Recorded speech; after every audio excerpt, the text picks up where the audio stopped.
Hello guys, இந்த வீடியோல எதை பத்தி பார்க்க போறோம் அப்படின்னு சொல்லி பாத்தீங்கன்னா, ஜீ தமிழ்ல நடந்திருக்கக்கூடிய சரிகமாப்பா இந்த ஷோல இந்த வாரம் டபுள் எவிக்ஷன் கூட இருக்கிறதுக்கான சான்சஸ் இருக்கு அப்படின்னு சொல்லிட்டு ஒரு அப்டேட் கிடைச்சிருக்குங்க. அதுக்கான பின்னணி யார் ஆக போறா அப்படின்றதுக்கான ரிசல்ட் தான் இந்த வீடியோல பார்க்க போறோம். நம்ம சேனலை ஃபர்ஸ்ட் டைம் பார்க்குற பர்சனா நீங்க இருந்தீங்கன்னா மறக்காம நம்ம சேனலை சப்ஸ்கிரைப் பண்ணிக்கோங்க.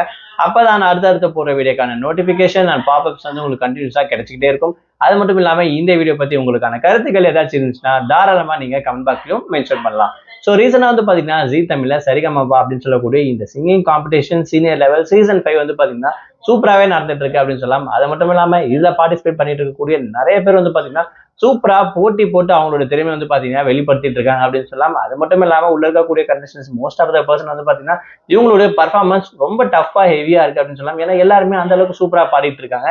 ஸோ யாரை தான் எவிக்ஷன் பண்றது, யாரை தான் எலிமினேட் பண்றது அப்படின்ற மாதிரி கன்ஃபியூஷன் கூட வர அளவுக்கு வந்து பாத்தீங்கன்னா அந்த அளவுக்கு பர்ஃபார்மன்ஸும் பண்ணிட்டு இருக்காங்க. அது மட்டும் இல்லாம ரீசெண்டா வந்து பாத்தீங்கன்னா இந்த 2 வாரத்துல யாருமே எலிமினேஷன் வந்து ஆக கிடையாது. அது மட்டும் இல்லாம ஒரு சில பேருக்கு வந்து பாத்தீங்கன்னா அவங்களோட பர்ஃபார்மன்ஸ் வந்து கொஞ்சம் கம்மியா பண்ணிருக்கேன் அப்படின்னு சொல்லி ஜட்ஜஸ் வந்து மார்க் போட்டிருப்பாங்க. அதை இனியாவை குறிப்பிட்டு சொல்லலாம் அப்படின்னு சொல்லலாம். அதாவது போன வாரத்துக்கு முன்னாடி வாரம் பாத்தீங்கன்னா இனியாவோட பர்ஃபார்மன்ஸ் வந்து பாத்தீங்கன்னா கொஞ்சம் டவுன் ஆயிடுச்சு அப்படின்னு சொல்லிட்டு எஸ்பிபி சார்னு சொல்லியிருப்பாரு, விஜய் பிரகாஷ், அது மட்டும் இல்லாம ஸ்ரீனிவாசன் சார், இவங்க எல்லாருமே மென்ஷன் பண்ணியிருப்பாங்க. ஆனா அதுக்கப்புறம் கேப்டன் ரவுண்ட் வந்து பாத்தீங்கன்னா அது எல்லாத்தையும் உடச்சு தள்ளிட்டு கிட்டத்தட்ட கோல்டன் பர்ஃபார்மன்ஸ் அப்படின்ற மாதிரி பாத்தீங்கன்னா வாங்கிட்டாங்க இனியா. அது மட்டும் இல்லாம அவங்க கூட அக்னியாவும் பாடினாங்க. ஸோ இவங்க எல்லாரும் பார்த்துக்கக்கூடிய நிலைமையில இப்போ வந்து பாத்தீங்கன்னா ரீசெண்டா எலிமினேட் யார் தான் பண்ண போறாங்க அப்படின்னு சொல்லி பாத்தீங்கன்னா ஒரு 2-3 பேர் வந்து காது வருது அப்படின்னு சொல்லலாம். பட் இவங்களோட பாயிண்ட்ஸை பேஸ் பண்ணி வந்து பாத்தீங்கன்னா இது வந்து ட்விஸ்டா மாறதுக்கும் வாய்ப்புகள் இருக்கு. அது வந்து பாத்தீங்கன்னா ஒன்னு செந்தமிழன், இல்லைனா இனியா, அப்படி இல்லைனா பவித்ரா. ஸோ அப்படி இவங்க லிஸ்ட்ல வந்து பாத்தீங்கன்னா இருப்பாங்க.